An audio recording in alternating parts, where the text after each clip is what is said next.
Hi, my name is Sarah Rogers, and I'm a partner with the law firm of Thompson Co.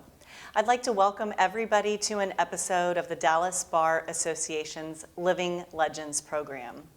Today, it is truly my honor to have here with me Sally Crawford. Sally and I have known each other for many years. I think you'll hear a little bit more about how we met, but Sally is truly a superstar in the Dallas legal community. She was a Dallas Bar president in 2013. She spent her entire career with the law firm of Jones Day and earned so many awards, just to name a few. A D Magazine Best Women Lawyer, the Distinguished Alumni Award from the University of Texas at Dallas. She was named the Pro Bono Attorney of the Year by the Dallas Bar Association and also received the Frank J. Scurlock Award for Outstanding Pro Bono Service. Again, just to name a few, Sally is truly a living legend, and it is my honor to have her here today with us. Welcome, Sally. Thank you, Sarah. Absolutely. Well, I hope y'all hear some great stories today. I know Sally and I have known each other for about 10 years. We met actually back in 2013, the year you were president of the Dallas Bar Association. That was a really fun year for me. I don't know, maybe some of your best memories from that year as president. Well, you know, when you're president of the bar, the year just flies by because there's so much that happens in that one year. And you're kind of expected to be on call 24/7, and you are. So virtually every day I was here at the mansion talking to people or putting on a program or participating in committee or section work or something. My theme for my year, as you know, every president has an idea or a theme or programs that they want to accomplish.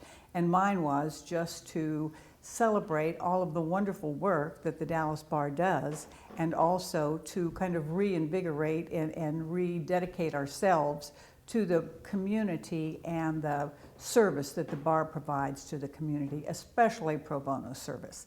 That's been my passion since I started practicing. In fact, the first year I was in practice in 1986, I met Chris Reed Brown, who is a legend in her own right, and she recruited me to do pro bono work. I didn't know anything about pro bono work. I didn't know much about the practice of law, actually. We'll talk about that a little later, but so she recruited me, and I've been doing it ever since.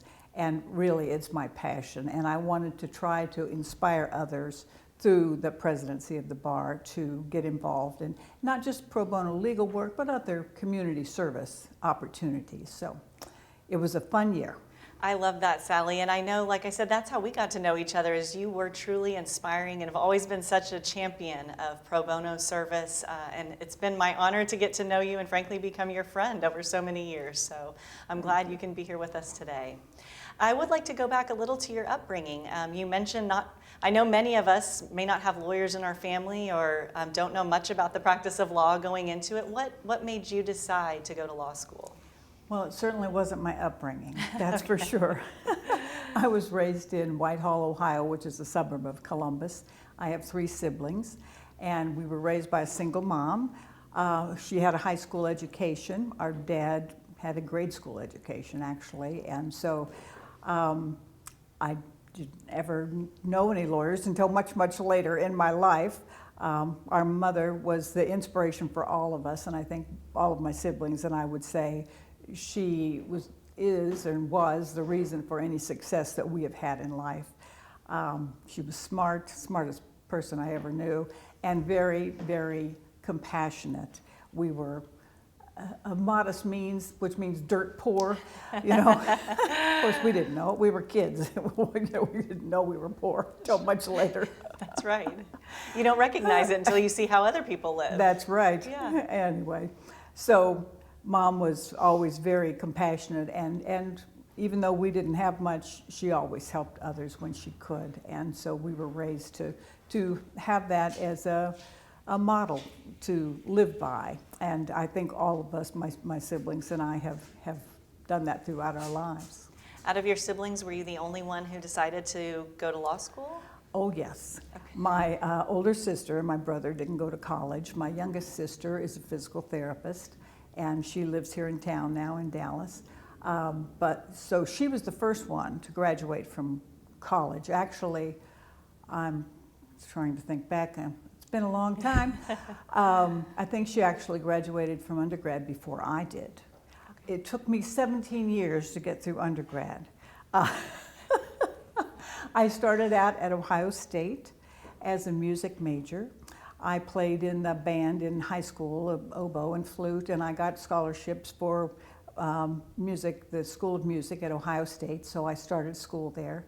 After a year, I thought, what am I going to do when I graduate? Be a music teacher? Be in the symphony? I don't know. Well, I could, but that's hard to make a living doing that. That's right. So I thought, no, I need to change my major.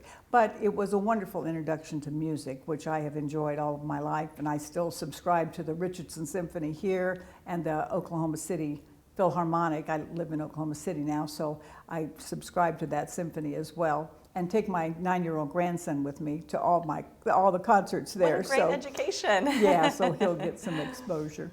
But anyway, I decided music wasn't going to be my life's work, and so I changed majors, and I changed majors, and I changed majors several times, and ended up as a business major. Sally, in looking back at your upbringing, I know there were a number of years in there. When you were attending school, were you also working during that period? Yes. As I mentioned, we were dirt poor, so I couldn't afford to go to college, but my mother always told all of us kids that whatever we wanted to do, we could do. There was the will, there was a way, and we just had to figure it out. So even when I started at Ohio State, I worked full-time and went to school full-time. Then after my first year and a half, I got married and moved to Cleveland and went to Cleveland State, but I worked full-time.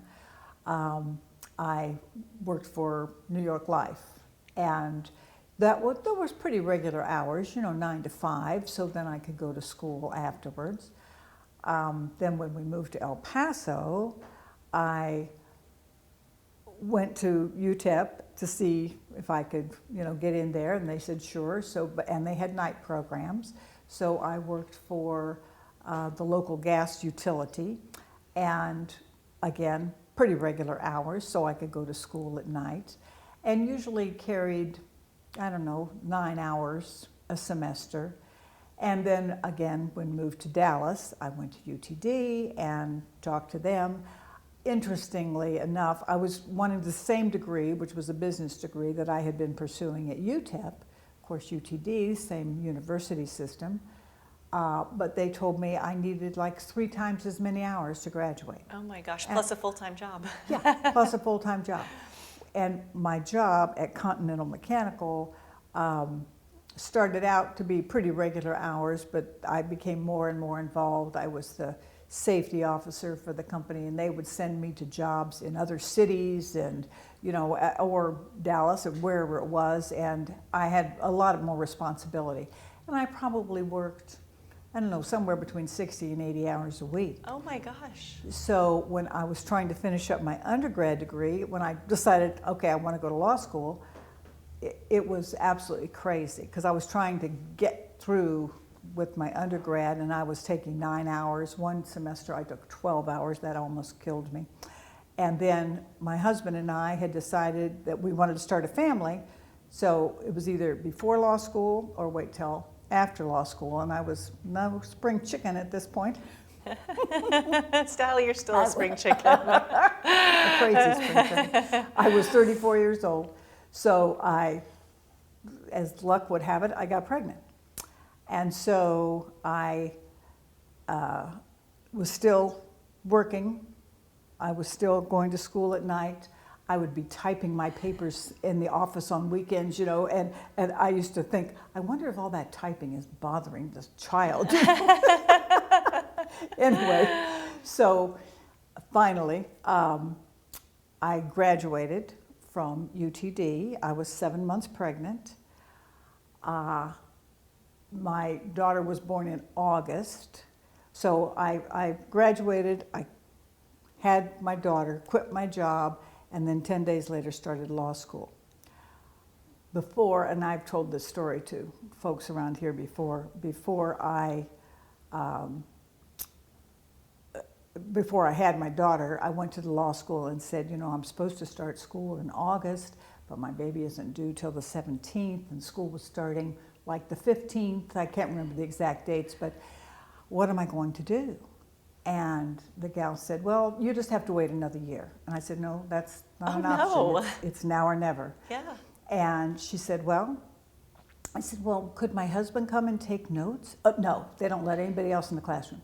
I said, okay, could somebody tape it for me? No, the professors do not allow their lectures to be taped. I said, well, could you tell me somebody I could get notes from or something? I mean, there must be a way. And she said, well, when's the baby due? I said, on the 17th. She said, well, then I suggest you run around the block on the 15th. Oh, my goodness. I wasn't going to let them, or her, I should say, see me cry. So I said, all right, thank you very much. And I walked out and burst into tears in the hallway. Oh, no. But so then what happened? she came early. That was good timing, I Yes, guess. absolutely. A couple weeks early. She was born on the 2nd of August. Okay. But those first few weeks of law school were pretty painful. I don't know, they say these people go back to work the next day after they've had a baby. I wasn't moving quite that fast. So anyway, that first year of law school was interesting. You said first year, but I mean, you have an infant, and I mean, even a 1 or 2 year old is not easy and requires a lot of attention. So how did you do it? Well, one good thing that SMU did for me and some other people in my class, there were 5 of us who were older than average law students who had children. And so they put us all in the same section, and they made sure that section's classes didn't start before 9 o'clock, and we didn't have anything after like 5 or 6 o'clock in the evening. So I could drop her off at the sitters, pick her up on the way home. It worked out very well. And when I was home, that was it. You know, I tried reading the law books, rocking her and trying to read the law books. They're not really very, you know. It's not light reading it's either. Not like a melody, you know.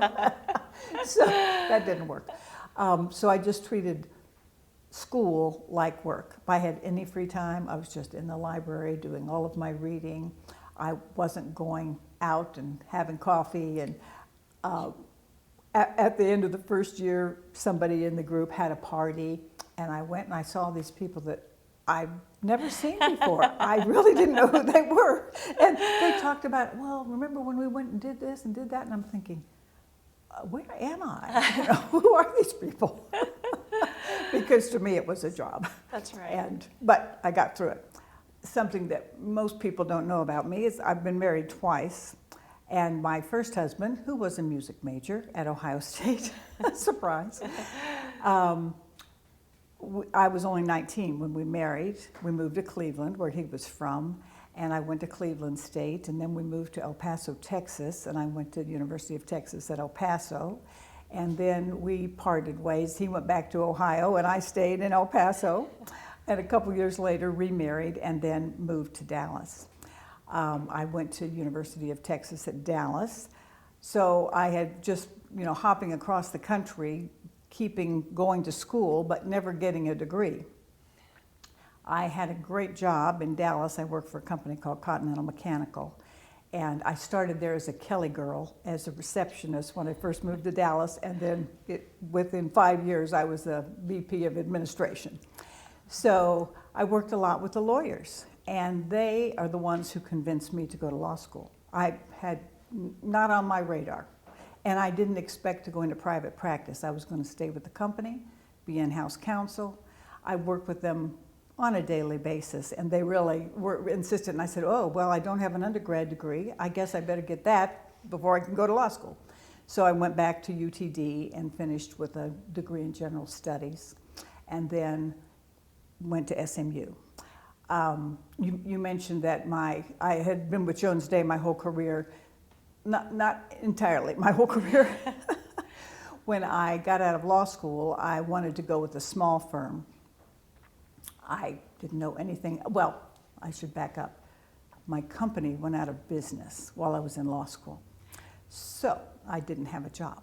And that's what I wanted to ask you about. So, I mean, so what year did you start law school? 83. And so in 83, I can imagine there were some females in law school, but my guess is not very many at that point. There were starting to be, I would say about a third of our class. Okay, and so I would think that women. that company would have been more on the progressive side, encouraging a young female who started out as a Kelly girl taking calls to go to law school. I mean, what a great opportunity, without knowing it, probably what a great opportunity they were creating for you. Yes. They actually offered to pay for my law school. Oh, wow.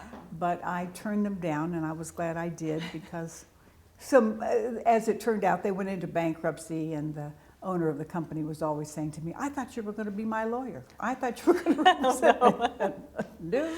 Some things work out for the best, whether we know it or not. That's right. So I didn't feel any obligation to them, but they went out of business. So I thought, well, what will I do? I guess I could practice law since I'm going to get a law degree. And my friends, I knew nothing about the process, the recruiting process, clerkships, absolutely nothing. I was clueless. But my friends started showing up in suits, you know, the fall of our second year. I'm like, why are you all dressed up? Do you have a job? And they were having interviews. So I thought, oh, how do I do that? So I decided that I wanted to, if I was going to be in private practice, I would go to work for a smaller firm. And I dropped my resumes with no firm that had more than 35 lawyers. That was my cutoff. Okay.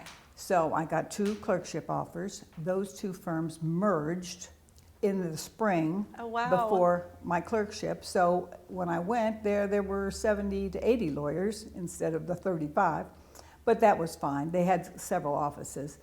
And I stayed there for a couple of years, and then I got a call from a recruiter. I had a friend who was my law school classmate who was at Jones Day, and she had recommended me. And so they called me, and I went and interviewed and got an offer from Jones Day. Where you stayed for how many years? 26, the rest of my career, yes. And so looking back, do you have any advice on choosing a firm? Because I know so many people, as they're starting out their careers, people tend to move around, I think, a little more nowadays than maybe back then. But you obviously chose very well. Was there something in particular that made that decision for you, knowing a friend or just the practice? What was it about Jones Day then? Well, it's really hard to put your finger on because it's a very personal thing. I like the people. I was very fortunate. Jones Day, I can't say enough good things about them. They were very willing to support me in the practice that I was interested in, which was representing small and mid-sized private companies, not public companies. Jones Day is famous for its representation of big public companies. Sure. But I wasn't interested in doing that work, and fortunately, they were willing to let me follow my desires and do the things I wanted to do, and also to support my pro bono activities. I met Chris Reed Brown when I was still at Bryson Mankoff, my first firm. And so then I introduced her to Jones Day, and she came, and together we recruited other lawyers to do pro bono work from Jones Day. So I was the public service coordinator for many years there, and really probably one of the things that I enjoyed most about my practice was the opportunity to hire and train young lawyers, especially in the pro bono area. So that was fun. And before you, did Jones Day have any kind of program like that? Not really. And in fact, the firm was very supportive of pro bono work, but a different type. Like the big public companies they represented, they wanted to do things like help third world countries write a constitution and do big things. Right. I was more interested in the little things that helped everyday people. Our local community. Yes, Sure. Exactly. So we got special dispensation for the Dallas office to do that kind of pro bono work, which the firm didn't do firm-wide. But they did while I was there, and I'm sure they still are, which really, to me, I mean, you have these big clients, and even though the clients I had were privately held companies and smaller, that doesn't mean they were small in dollar value. I did many big deals, hundreds of millions of dollars in deals, but they were private companies. You don't get the kind of appreciation from your big or small company clients as you do from a pro bono client. The hug around the neck, the tears, you know, it's just different. And I think a lot of young lawyers, I didn't even know what pro bono work was. I didn't know that lawyers did that kind of thing until, like say, Chris, and also a gal by the name of Ellen Abbott, who worked with Chris, and Ellen Pryor, who worked with Chris. So anyway, that's what I was able to do, and I really enjoyed it. And I know you did, and you're so well known for all the wonderful things you did in that realm. I'd like to talk a little bit more about that before we move on to maybe somebody who hasn't done pro bono service. Can you share with us a special story, maybe of a thank you or a special client you really remember, you really felt good about helping, something that people might not know that we can do that here with pro bono service in our Dallas community? I have many, many, many stories that pop into my mind. But I'll tell you this one story about a lady who, from the time I represented her clear up to today, sends me a birthday card, sends me a Mother's Day card. She used to call me all the time when I was still at Jones Day, and my secretary would, she'd pick up the phone and she'd say, "It's Nancy on the phone." I knew immediately who it was. She came to the program for a divorce from a husband that she'd been estranged from for years and years ago. She had no idea where he was, or barely remembered his name, because she wanted to remarry. So we filed the papers, and then she disappeared. And I kept trying to call her and got no answer. Came time for her court date. She was nowhere to be found, so there wasn't anything I could do. About a year later, I get a call from Legal Aid saying that she was there in their office and wanted to know if she could get a copy of her divorce decree. They said they couldn't find it, and I said no, because she's not divorced. Well, she had actually gone to Mexico, remarried. She and her husband had come back, and she needed her divorce decree because he was going to immigration and had to show that he was married to her, and she had to show that she had been divorced. Oops. Oops. Exactly. So I said, well, tell her to call me. So she came down, and I said, we never finished the divorce. She said, well, you filed the papers. I said, yes, I know, but then you disappeared and we didn't get to go to court. Anyway, so she said, well, what are we going to do? I said, well, you go on Monday. It was during a time of, they were having an amnesty. And the following Monday, this was a Friday afternoon, the following Monday was the deadline. I said, you just go down there, you tell them you're married, and give them the information, and just don't say anything about the divorce. And if they don't ask, just don't say anything. So that's what they did. They didn't ask. So then we got busy right away getting her divorced, and were able to do that, and did a little legal research there to learn that the while the marriage doesn't date back, it's good as soon as you get that divorce, that marriage is legal, and so they went forward. And like I said, to this day, she calls me, she sends me cards. She's a very nice lady. So that was one that was memorable. And this is, you said, what would you say to people? Well, I would say that, you can do it. You can handle a case. A lot of people don't take them because they think, I don't do family law or criminal law or whatever law that you might need to know. So, exactly. Yeah.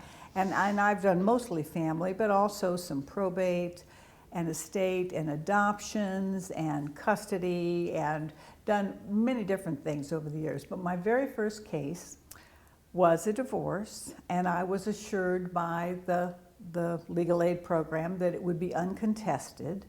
And it was a young mother who had a child, and she was claiming the husband had been abusive. And so they said, don't worry, we'll be here to help you if you need any help.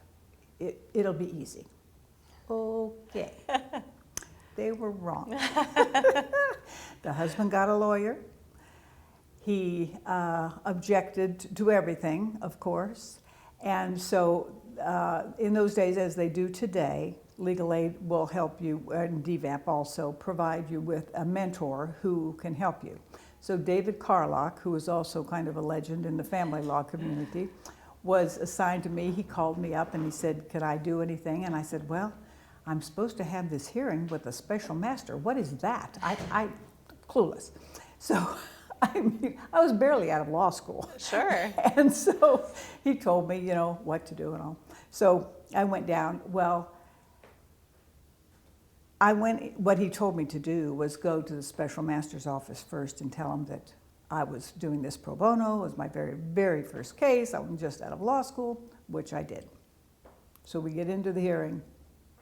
The master, I didn't get to open my mouth. He asked all the questions. And anyway, it worked out. They got divorced, she got custody, she got child support. And when we went to before the judge for the final hearing, the judge turned to me and said, you know, would you present the case? I'm like,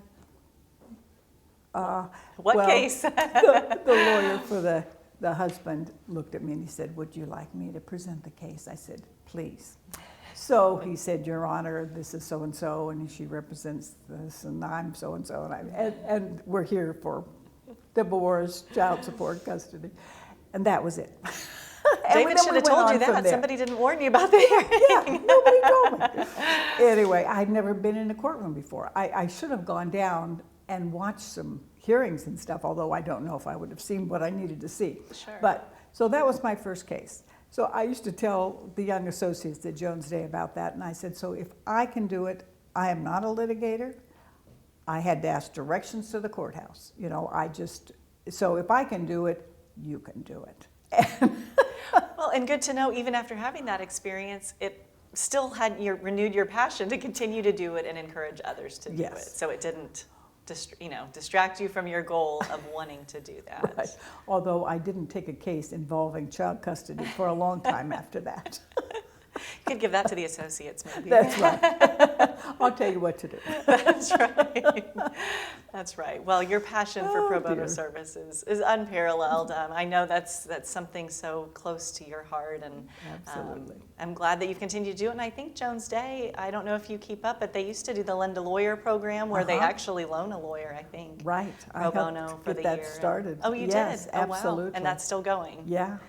For people who haven't heard about it, could you just explain a little bit what that involves or what that is? It's like seconding a lawyer to a client, for example, but it's to legal aid. And so they work for them full-time, basically, while the firm is still paying the lawyer their regular income, but they're working at legal aid, so they get that experience. And then they come back to the firm with all their wonderful stories and can help others, you know, encourage others and tell them, you can do it.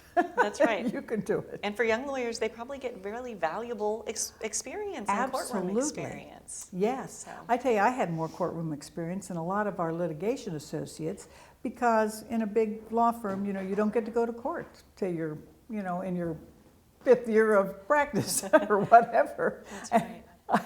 I used to tease them a lot and say, you know, I went to court last week. I'm going to court next week.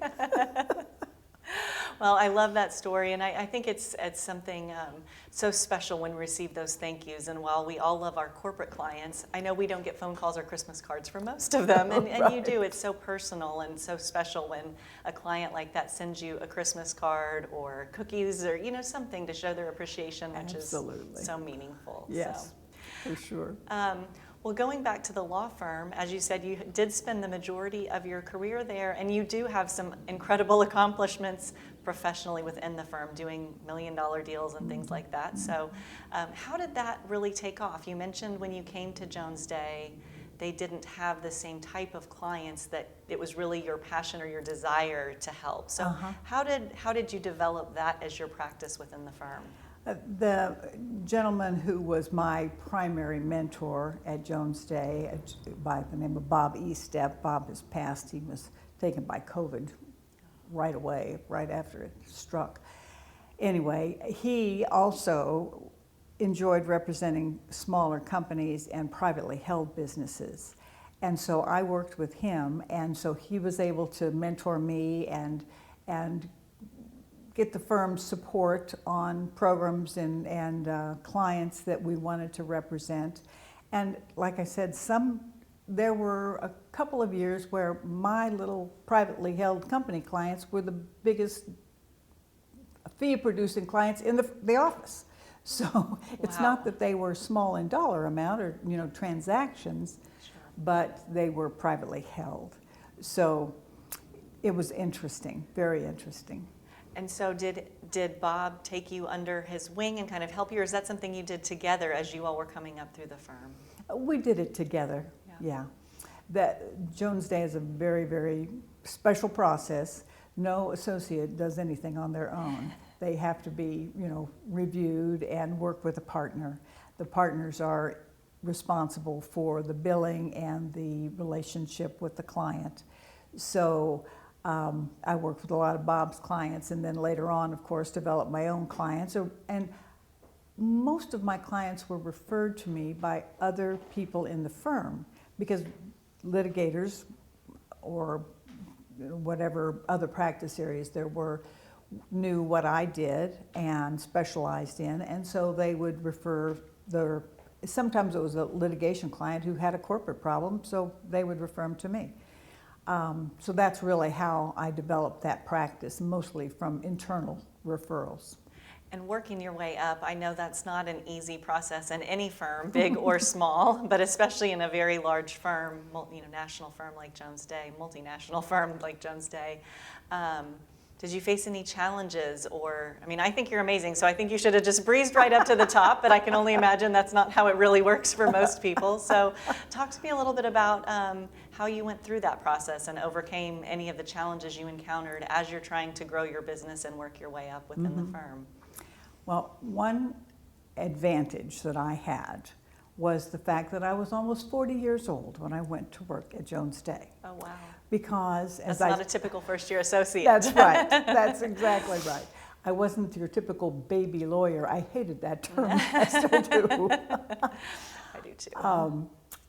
I didn't go to law school till I was 34, almost 35. And so then I went, like I said, through law school and a couple years at another firm. And so when I came to Jones Day, I was a couple months shy of my 40th birthday. Oh, wow.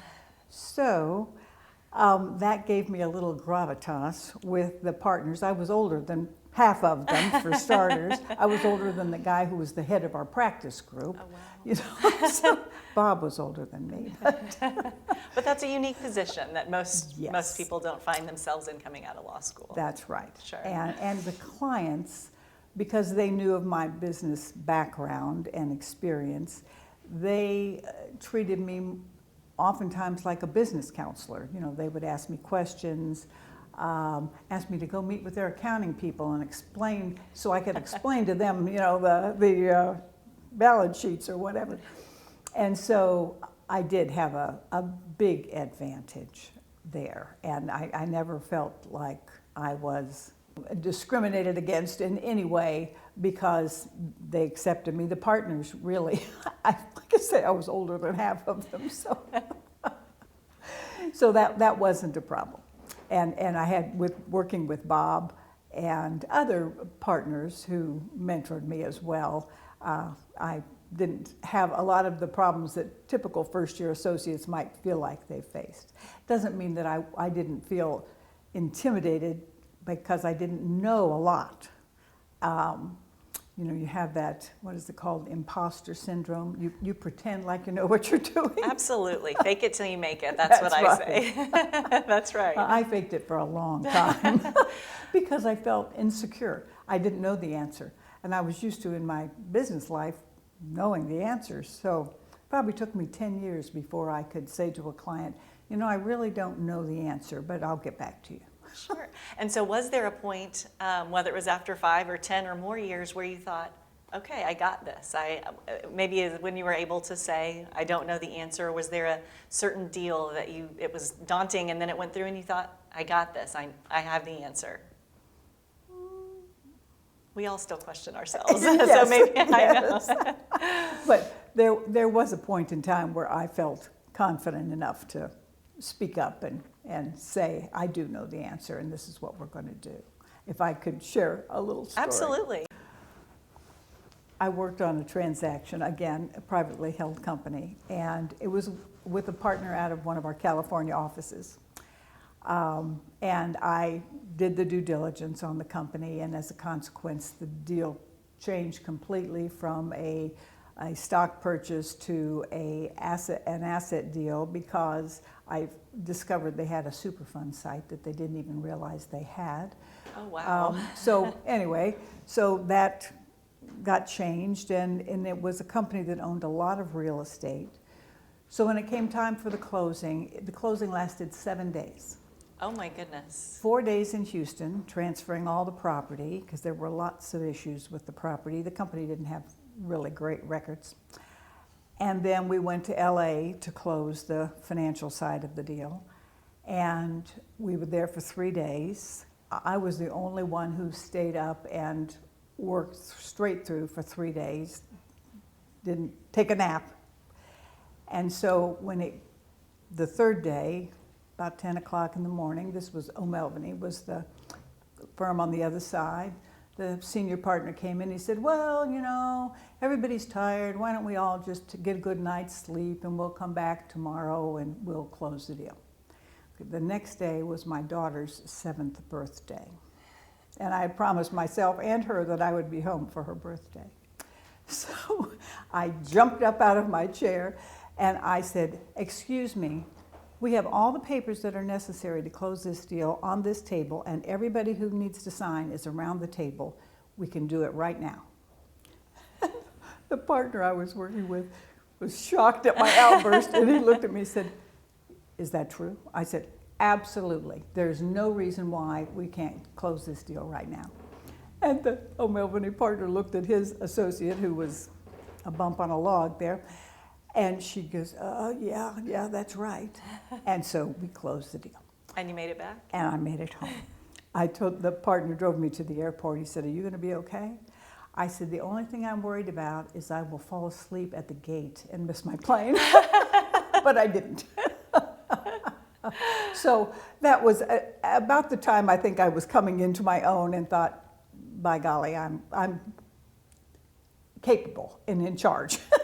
I love that story, because you see so many women lawyers, especially in TV shows, and they kind of take charge, and people might think that's not really how it works. But I love that story, that it is how it works. And you told them, and you were right. Yes, absolutely. And I think the client was thrilled, because here they had probably 10 people there from their executive offices. Yeah. I don't know how many people there were, but they were going to stay another night in LA and have another, you know, probably saved them $20,000 in expenses just by closing it then and not waiting another day. That's right. So. And you got to go to the birthday. So now I want to know, do you remember? Right. That's a long time ago. I don't know if I would remember my kids' birthday themes, but do you remember the birthday? All that you made it? Yes, I slept pretty much most of the day on the couch. But you were there. Yes, I was. And she had a great birthday. She got her ears pierced. I definitely remember that on her 7th birthday. Oh, that was a big deal. I love that story. That's so great. And I know that family is so important to you, and I definitely want to talk about that. But before we move on from your career, just really quick, any other significant deals or moments that you want to share with us? I know there's so many. Like you said, even though you chose to represent the privately held companies in terms of dollars, it's still the same big numbers and very, very important, significant deals. So any other big deals or moments that you would like to share with us? I did a very unique transaction. Only did it one time. It was called a demerger. I'd never heard the word, and I had been in practice for I don't know how many years at that point in time, but it was a situation where we had a large international company that had various subsidiaries around the world, and they were breaking up. So it was a demerger. Instead of merging two companies, you were breaking them apart. And it involved our international offices, so I got to work with people in the London office and Paris office, And so it was exciting in Germany, at Frankfurt. And so it was a fun transaction. It was a very expensive transaction because it involved a lot of major tax issues. And anyway, it was interesting, very interesting. So that was a fun transaction. And then I continued to represent the company that was left in the US for years and years. And then they sold one of their major subsidiaries, and I did that transaction, which was also multi-hundreds of millions of dollars transaction. So it was fun. Wow, that's impressive, Sally. Do those demergers still happen Oh, often? yeah. Or, okay. Not often. They don't happen very often. Okay. And like I say, I'd never even heard the term before when the tax guys told me this is the demerger, and I was like, okay, you say so. So that was an interesting transaction. How fun. Did you get to travel internationally at all during that? Or? No, I spent a lot of time on the phone with the guys in the London office. Odd hours of the day? Yes, totally. Oh, that reminds me of another client that was so interesting. It was a Japanese client, and they called me at all hours of the day. Needless to say, the time was off.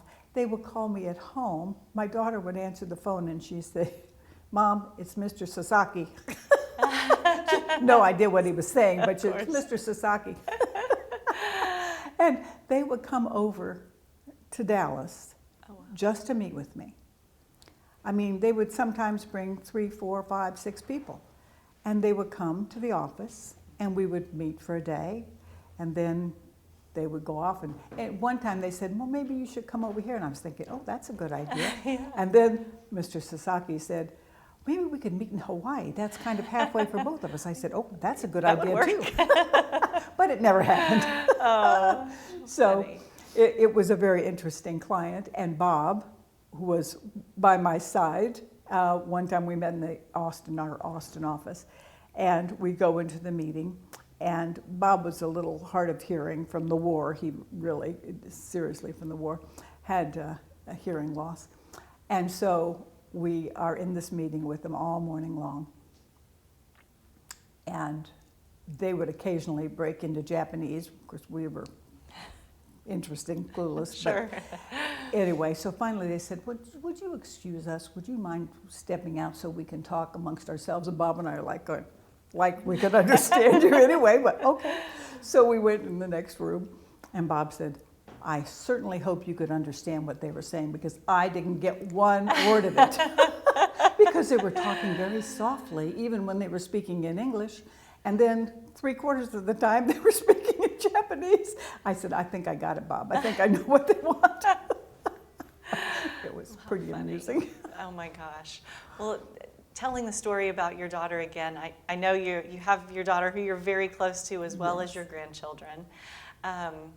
Tell me what it was like working. You clearly made family a priority, which I love. So many lawyers are parents, whether their children are very young or even teenagers. So I know you did that so gracefully, still having such a close relationship with your daughter now. What advice do you have, or how did you handle that as you were going through the law firm and obviously having the priority of your daughter? Right. Well, you do the best you can. I think that's all any parent can say. I was very blessed to have wonderful neighbors who were there to help me when I was late, or pick her up from school, or take her to school activities, as was her father. He and I were divorced when she just turned 10, I think. But we remained very close friends and worked together to, make everything happen. You still worry that you're not doing enough, or, what Does that I'm ever go talking about. away? No. Okay. So when she was older, I asked her, I think Oprah was on, and they were talking about children whose lives were ruined because their parents were divorced, and and all this stuff. And I said to my daughter, I said, "Honey, did you feel bad? Did you think it was your fault that Mom and Dad got divorced?" She said, "My fault? It wasn't my fault. I didn't have anything to do with it." I love that perspective. Yeah. And And then, of course, you ask when they're older, you know, were you upset that I wasn't around more? Or, you know, all these different things. Just, no, you know, she was fine. In fact, she became a lawyer. Oh, wow. Which I think is the biggest testament to the fact that it was all right. Everything worked out just fine. It is hard, but you're right. You do need to make family a priority. I mean, you've got to work hard, but you also need to make family a priority. They're not going away. Your job may go away, you know, whatever, but you may change jobs 10 times, but your family is still there, and they're the most important thing.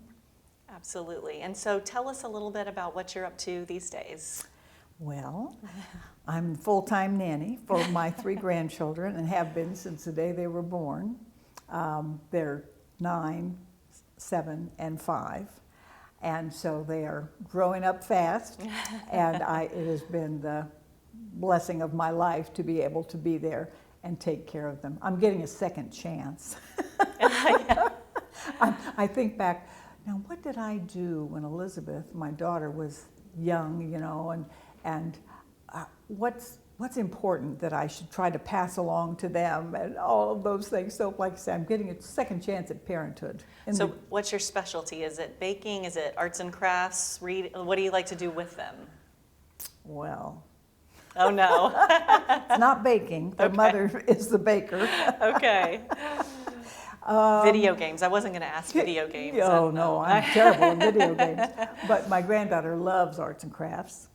The boys like different things. I mean, we play a lot of games, board games, constantly. My 5-year-old grandson is an absolute killer at Monopoly. Oh. He beat his 40-something-year-old uncle at Monopoly over Thanksgiving. His uncle was very upset. I bet. Because he thought he was the Monopoly king. Oh, no. And he wasn't letting him win.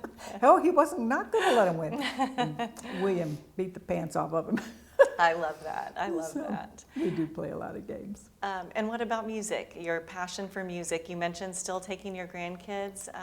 Are you still interested in music, and is that still a part of your life? Absolutely, it is. And I still subscribe to the Richardson Symphony. I come down here during their season every month for their concerts.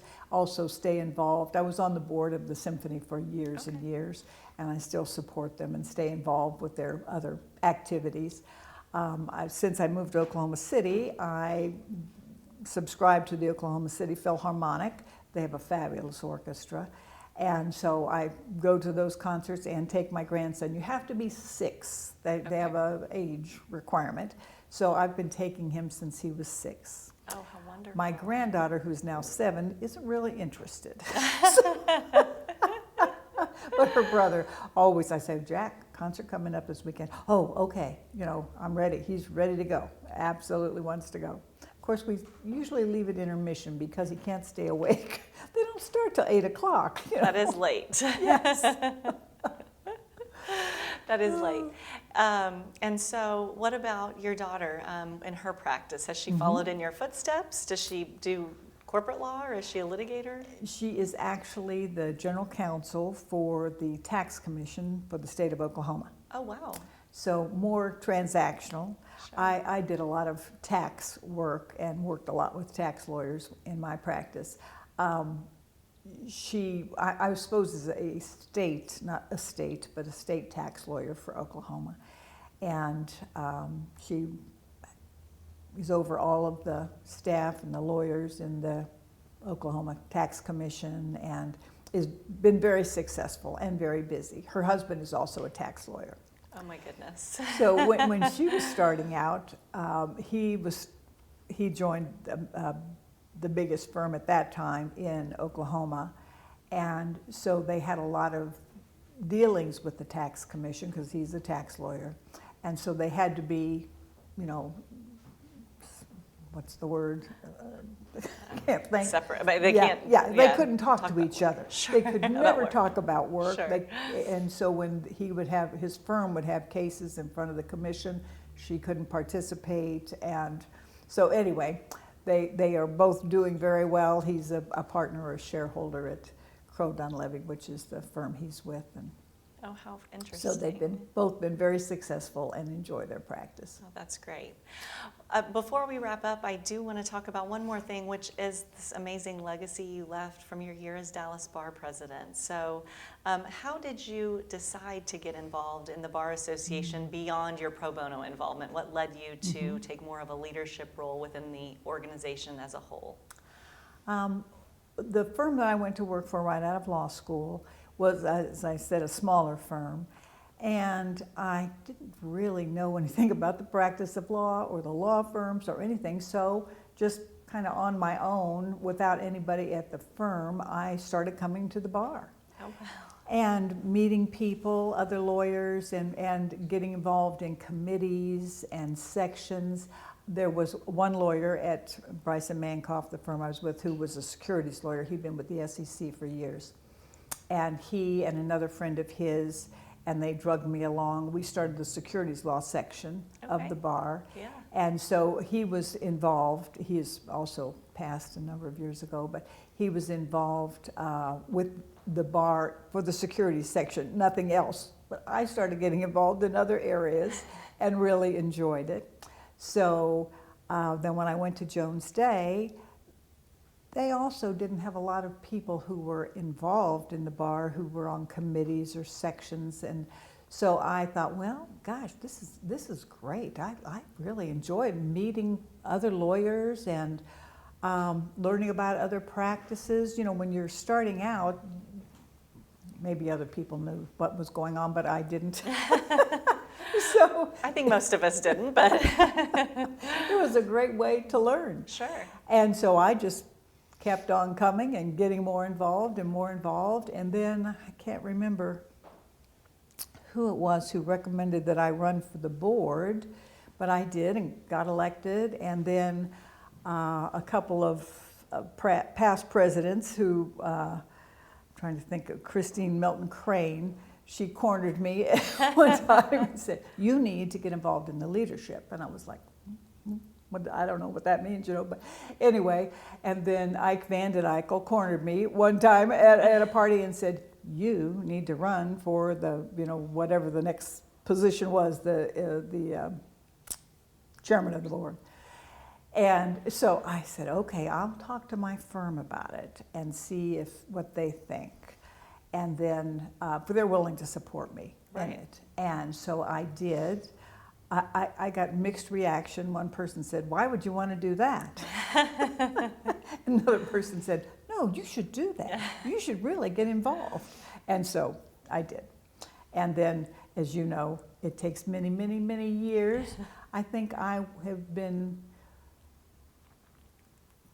I want to say 14 years on the board, or maybe 12 years on the board before I became president, because it's a little while to work your way up the ladder there. So it is. Anyway, but it was worth it, because I mean, I have such wonderful, wonderful memories, wonderful friends like yourself that are just priceless, and they make the practice of law so much richer and so much more meaningful than just your firm. I mean, this is a profession, it's not a job. And if you just go to work every day, go to your office, shut your door, put your head down, you know, nose to the grindstone, where's the fun in that? That's right. You know? I agree. Get out and meet people and make a difference, because you can make a difference. Even if you don't do pro bono work, the bar does so many other activities and programs that serve the community. That, like Habitat House that they build every year, and the community service committee that puts on all kinds of programs for the community. There are just so many things you can get involved in that allow you to make a difference, and it's really rewarding.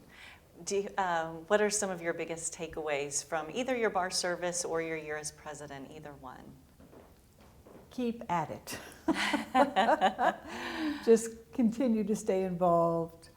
You never know what's going to happen next. I mean, things happen around here all the time. Every bar president who comes in has a different style, but also a different program they want to pursue. And you never know when something's going to happen that you go, "Oh man, I really want to be involved in that." And so there's lots of opportunities. So just stay involved. I love that. And I know now that you don't live here anymore, I'll tell you, I know you do come back for inaugural every year. So anybody who maybe doesn't know you but wants to, be on the lookout for, I know you try to come back every year. Is it something that you look forward to, or do you come back for other programs? I know that's the big one you come back for every year because you're still so involved with us. I do come back for different reasons. I come back for the symphony, number one.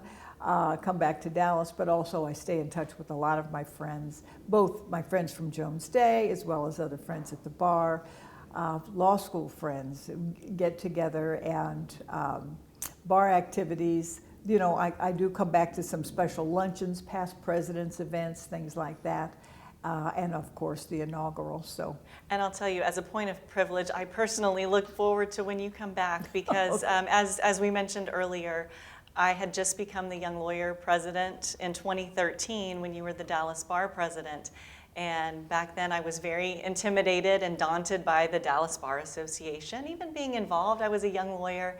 And Sally, you made me feel so at ease when I met you, and you made me feel so welcome. And I hope that others in our community who haven't had the opportunity to get to know you will be able to, because you welcomed me and really just opened my eyes to this bar experience, and I can't thank you enough for that. Well, thank you, Sarah. That's very nice. You truly are a living legend among us, and I really do. I appreciate your time here today and for joining us, and we're just thrilled that you could be here and share some of your story with us here today. So thank you very much. Thank you.